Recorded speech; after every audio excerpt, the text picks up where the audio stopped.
Please welcome Frank Dehel. How's everybody doing? Can you hear me all right? Let me ask you, by show of hands, how many of you eat lunch at the exact same time every day? Not alone. Last night I was hungry, was looking for a bite to eat, stopped in at Cafe North Star. Famous place here in Minnesota. It's packed.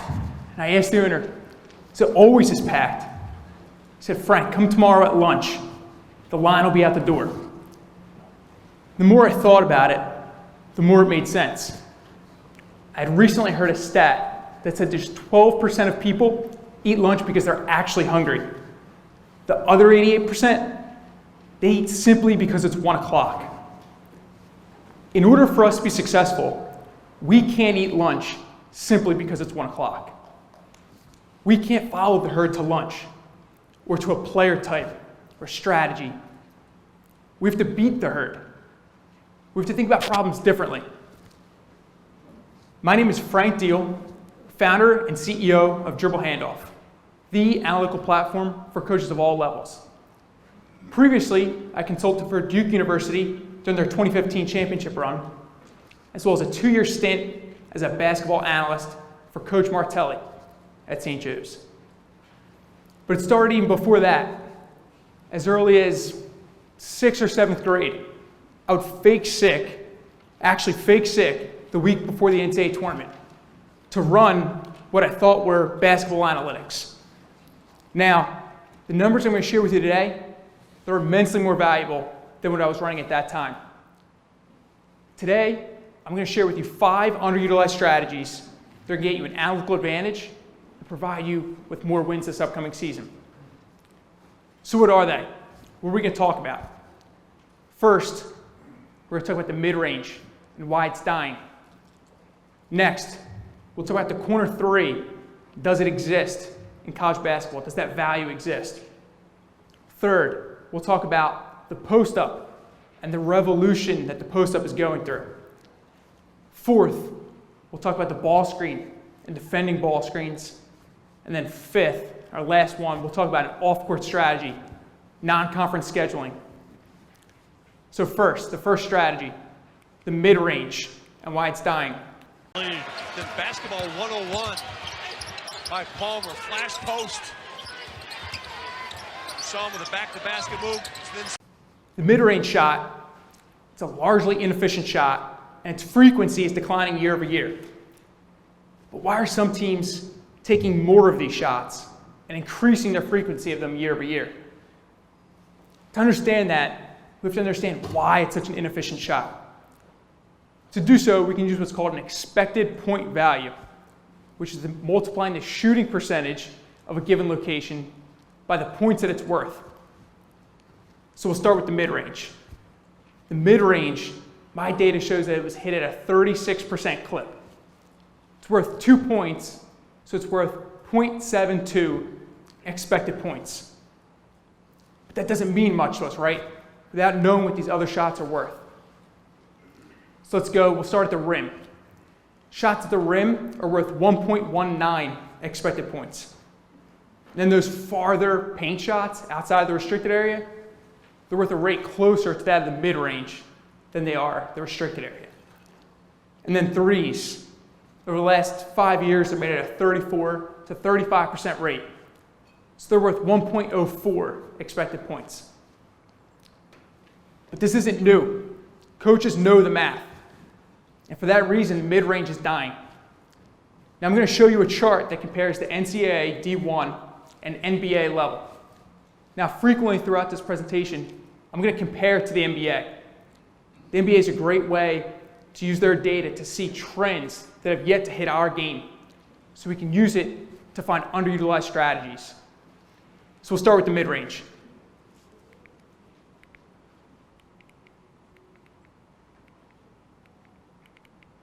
Start with that. Mid-range. So here we have last 4 years of data, the percentage of mid-range, and their year-over-year declines for both college basketball D1 and the NBA. Now, let's focus just on this top line, this 2017-2018. The NBA saw a 14% decline year over year in the mid-range. And college basketball saw a 10% decline. Now, it's worth noticing college basketball actually takes half the mid-range shots that the NBA does. 6% compared to a little bit more than 12%. So that's commendable. For D1 coaches, that's great. They're ahead of this trend. It's great to see. But it's also a bit to be expected. The NBA, their mid-range is actually made at a higher rate. And their mid-range shot's worth 0.79 expected points. So therefore, that gap between the mid-range shot and these other shots, like at the rim and from three, it's a smaller margin. But can you win more games using this data? I built a model, and what it does is it uses that mid-range percentage to calculate wins. Let's use a hypothetical example. Let's say we take 10% of our shots from mid-range. If we were to move 5% of those points to shots to rim or three, we'd win one more game on average. So that's 5 percentage points is on average equivalent to one extra win. And that's huge. That's if we're going from 7% to 2 or 20 to 15. 5 percentage points, one win. And now if we go 10%, 2 wins. Everybody in this room is looking for 1 to 2 more wins, right? And we're not changing the way we recruit or our personnel. We're just changing the way we shoot and where our shots come from. So you're in. You want to know how you take less of these. Who do you study? When you leave this conference and you put on game film, what teams are you watching? I'm going to give you a national television team. The playoffs are coming up. So let's watch the Milwaukee Bucks. The Bucks last year took the 11th most mid-range shots in the NBA. This year, 29th out of 30 teams. They take the second fewest mid-range shots. Their offensive efficiency over that time, 9th last year, 4th this season. They've completely changed the way they've played in just one off season. So I'd suggest going back, watching what they were doing last year, and seeing the shots that they get now. And like I said, they're a playoff team, so we're going to be able to watch them in this next month or two. But let's say you want to lead your league. You want to take the fewest mid-range shots every single season. Then who do you study? I'd suggest the Houston Rockets, who over the last 5 years have led the NBA every single year in mid-range shots. They take the fewest every single season. Now, those are 2 great teams. And there's other examples that I can discuss with you after this presentation. It's key that we take the fewest at our level and take advantage of these 1 to 2 wins that we discussed and really define our shot selection. Because the mid-range, it's dying, and we should be ahead of this trend. My next point is the corner 3, and does it exist? Within 1. Zier has a great jump shot. Baseline, Clement, lefty, got it. NBA teams, NBA analysts, they've long talked about the corner 3. Such an efficient shot, and it provides a lift. And it's true.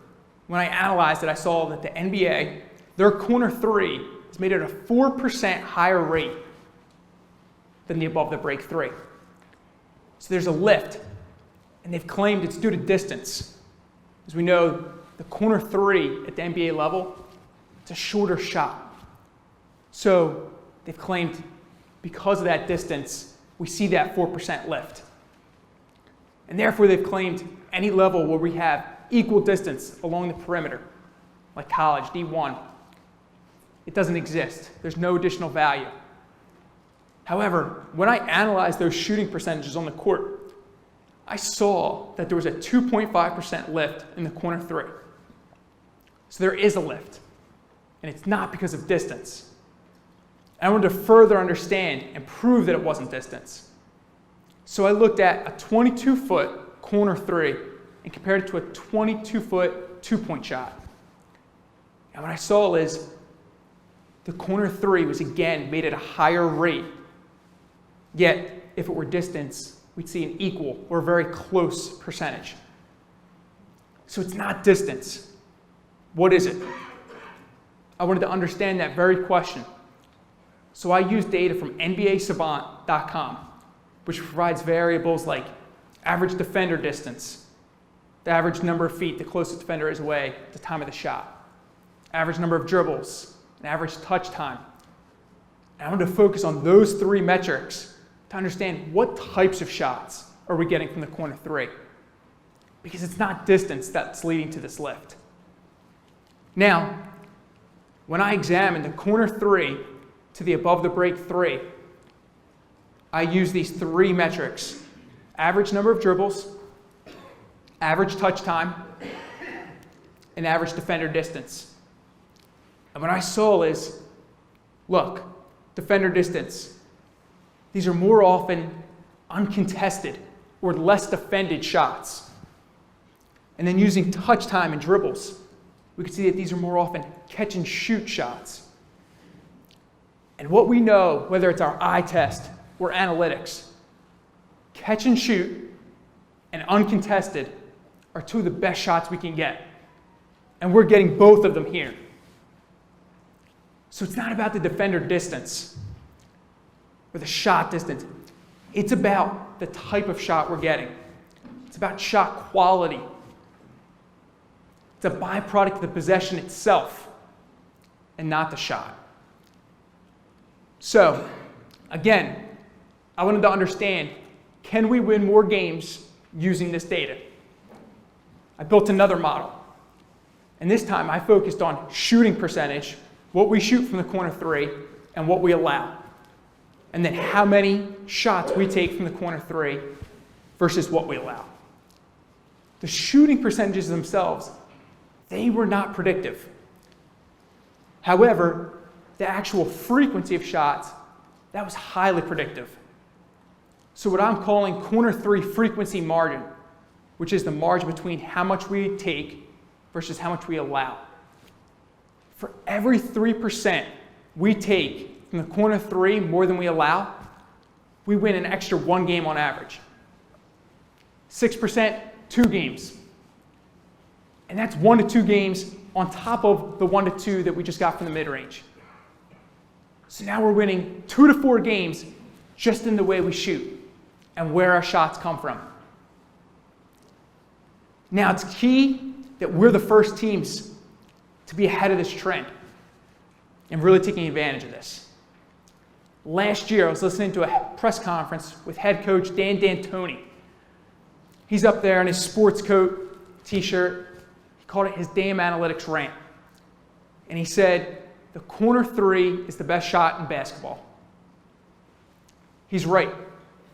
Other coaches know it, and others will catch on.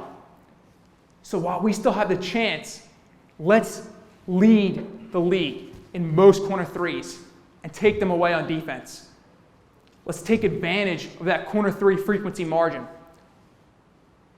Eventually, it's going to go away, and teams, they're going to adjust. NBA data proves that. This is the percentage of threes that are corner threes. This is from 2000 to this season. As you can see, there was a slight increase in the frequency of these shots from 2000 to 2011. But then look, starting in 2011, we see a trend. There's a sharp decline, really all the way up until this year. This year it dropped down to 13%. That's a massive drop. And it's not because the shot is any less valuable. There's still a lift. It's that teams, they've realized this corner three frequency margin. Defenses want to take it away. So while our defenses are still allowing it, let's take advantage. My third strategy is the post-up and the revolution that the post-up is going through. Tell you one thing in this game, look for the inside game of Tennessee. giving him a big edge. On the other side, the three ball is the edge. When you The post-up shot, like the mid-range, it's a largely inefficient shot, and its frequency is also declining year over year. And that makes sense, knowing what we talked about earlier with the shooting percentages. Plus, defenses have long strategized defending the post, bringing help, double teams. There's always extra attention paid to that post-up. But isn't the shot out of the post only part of the equation? What about the pass out of the post? What are those possessions like? They're actually incredibly efficient. Incredibly. They're worth 0.25 points per possession more than the shot itself. And that's huge. And you might say, Frank, you just told us that the shot's an inefficient shot. Right. So let's compare it to shots that we know to be good looks. Shots off screens and spot-up shots. How does it compare to them? This chart shows the last 5 years of data. This last column, this is the possessions where we get a post pass. These other two, off screens and spot-up shots. Over the last 5 years, this data shows that the possessions where we get a post pass, a pass out of the post, they're worth 0.16 points per possession more than even these good looks. So it's not just how we should be playing out of the post, but we should be looking to play more out of it in general, based off of this data, and exploit this extra value. Now teams, they've already slightly adjusted. In 2014, 24% of post possessions resulted in a post pass. 5 years later, it's up 5% to 29%.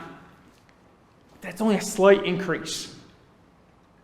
As much as we can, we should be looking to exploit this, create sets, devise strategies to take advantage. This data, it suggests that we should invert our offense. I studied the best teams that have inverted their offense over the last few years. And Villanova, last year with Jalen Brunson, they're a great example. When we're looking to get that post pass, why not post our best passer? It goes against conventional wisdom. We post bigs. But when we post our best passer, who is it? It's our point guard. They're often our best dribbler, our best decision maker. They can limit turnovers and make passes our bigs can't make. And now we can actually play this way. We're better equipped thanks to the three-point revolution. Bigs, they're stretchier than ever before. They can not only take threes, but they're now making them at high rates. And when we play with 3 to 4 players along the perimeter, we're now forcing bigs to switch on defense along the perimeter, contain cutters.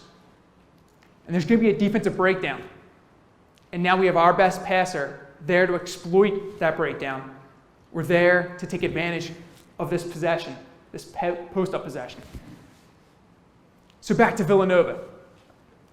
Jalen Brunson was a great example of a guard who ran this inverted offense. Now I want to share with you a couple clips from last year's NCAA tournament. This first clip, national championship game last season. 2-point game, 3 minutes to go before half. Villanova gets into the inverted look. knows the game. They start calling them dirt.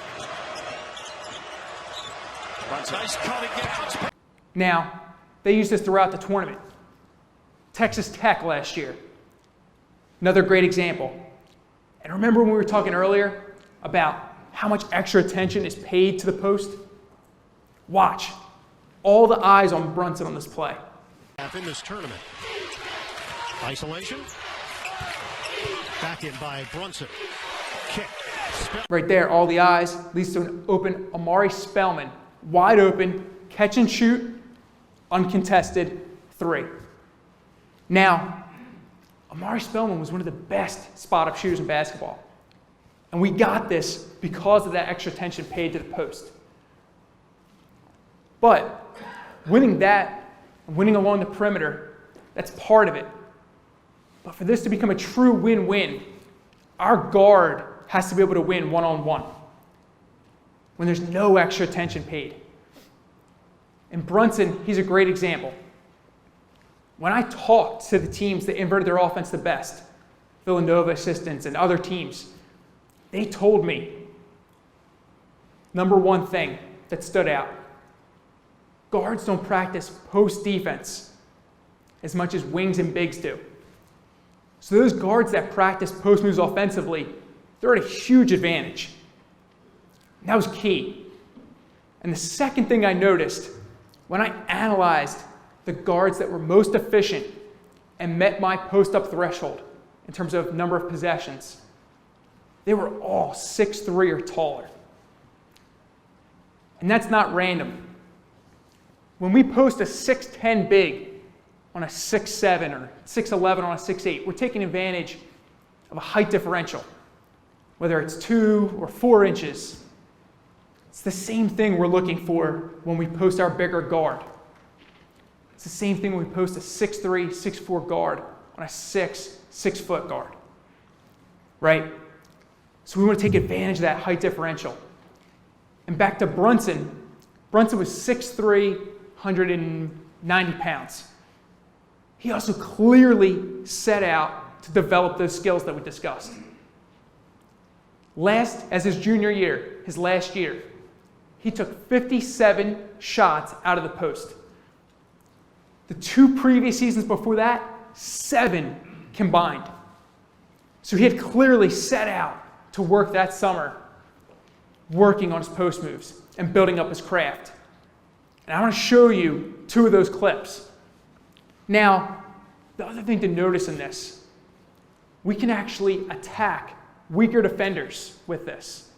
Smaller guards, or really good offensive players that we now want to make work harder. Maybe pick up an extra foul. Villanova did that. We're going to go back to that same Texas Tech matchup.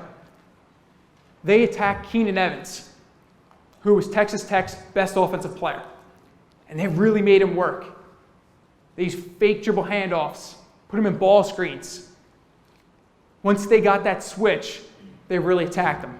Brunson off the ball, he now has it. Switch on the screen. Back it against Evans.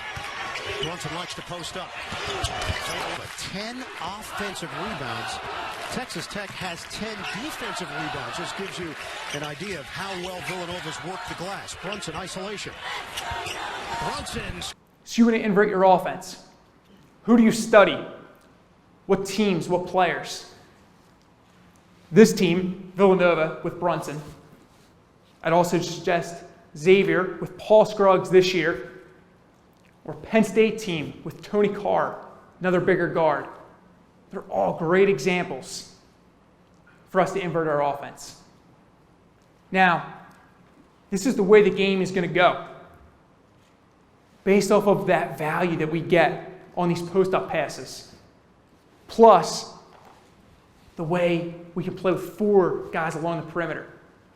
So I suggest that this season, we start to invert our offense. Go back this week and study these teams and be that next team on this list. My 4th point and my 4th strategy is ball screens. This basketball program has been, but some of these missed shots, there's a reason for that. Just good team defense. Unlike post-ups and mid-range shots, ball screens are up at every level. They're up 24% over the last 5 years in the NBA. They're up 20% in D1. And this trend, it's growing rapidly. It's up 7% each of the last 2 years. And when I sat down to think about why are we going to more heavy ball screens, the first point is it's become a game of space. Not just space for our offense, but creating space. Creating space for our best playmakers, our best shooters. And a ball screen's a great way of creating that space. The second point is they also force a minimum decision load onto the defense.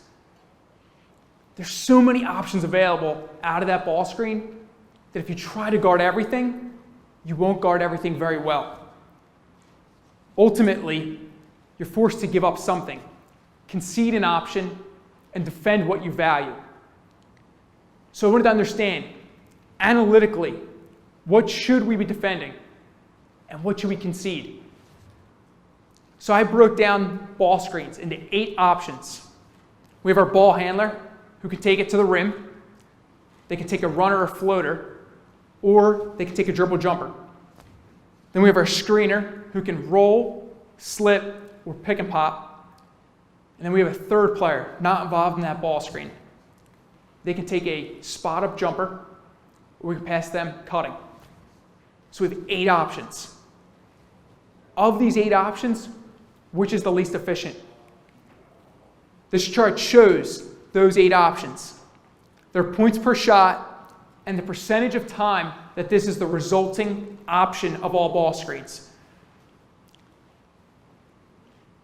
Now looking at this, what is that least efficient option? It's that ball handler taking a runner or a floater at 0.79 points per shot. What's the second least efficient?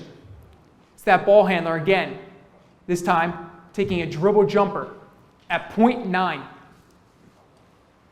And these are by far the least efficient options.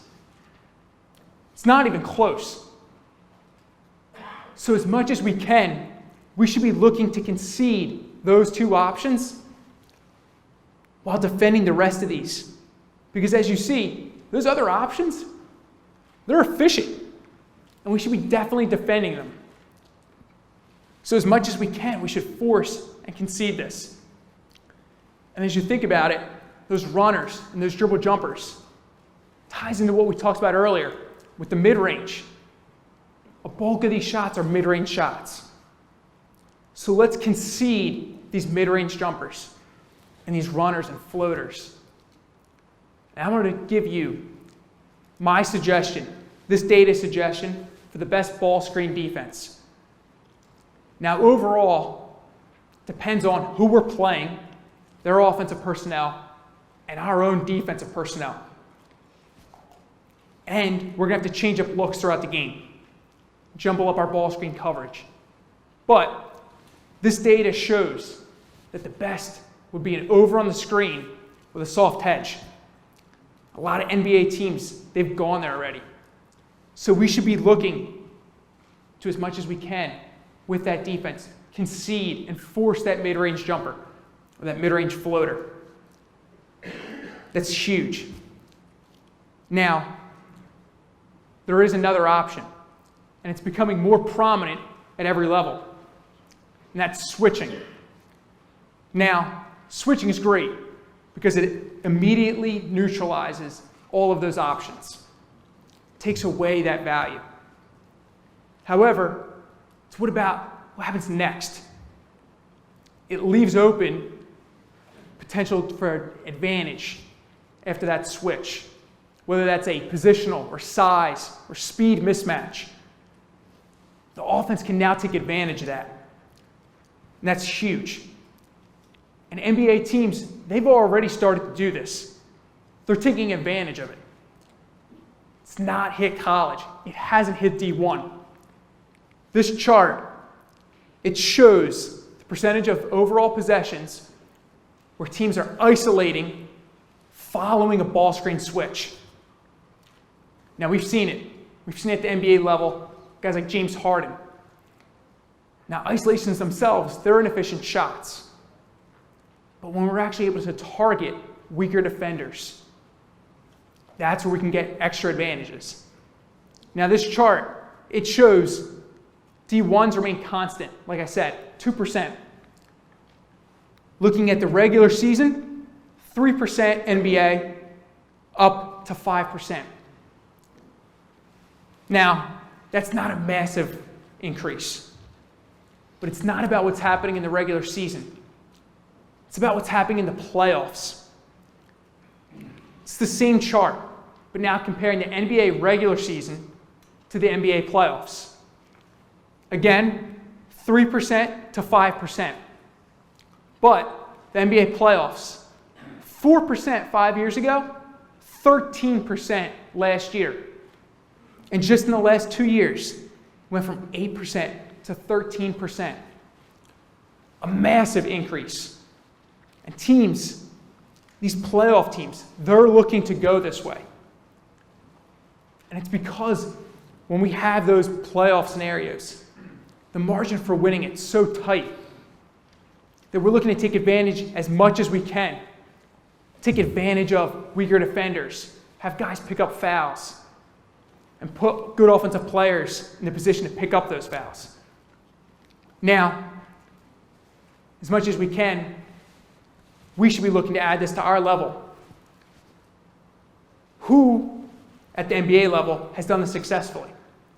This chart shows the last 5 years of data. The blue dots represent every player over that time. At the bottom we have possessions per game on these isolation following a ball screen switch.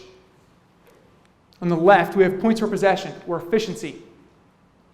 And then in the red we have James Harden. Look, 2016, he's part of this group. But by 2017, 2018, he's taking more of these shots. And he's the most efficient at them. By 2019, all of us had thought he can't take more and he can't be more efficient. He's proved us all wrong. He took more and he was even more efficient.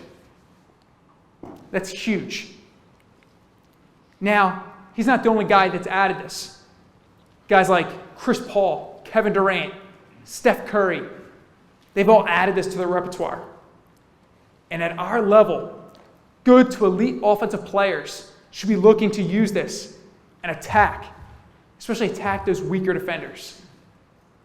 And that's the other way we can use this. We can attack the weaker defender. Steph Curry was targeted 3.5 times in the NBA playoffs last year. In the regular season, just 0.35. So 10 times more in the playoffs. This is a huge strategy and a huge advantage for us. We should be looking to take advantage. My last point, my fifth point, it's non-conference scheduling and the impact on our conference slate. We hear about it. Should we schedule a harder schedule that forces us to meet the challenge, have our players face adversity, or an easier one and build momentum and confidence? When I looked for any analysis that had been done to see what is the optimal way to schedule, I couldn't find anything. So I set out to look at this. And I wanted to understand, is there an optimal way? Instead of using strength of schedule, I used percent that are quad 1, quad 2 games. And that's huge. It's not non-conference strength of schedule. Because non-conference strength of schedule, it's simply an average. It doesn't tell us about the type or the quality of opponent that we played. For example, last year, Florida and Kentucky, they played the 44th and 46th highest non-conference strength of schedules. Yet Florida played 68% of their games against quad 1, quad 2 games. Kentucky, just 38%. It's double. So I wanted to use this percentage of quad 1, quad 2 games to understand, can we win more games? I built a model again, this time using that percentage of quad 1, quad 2 games to predict conference win percentage.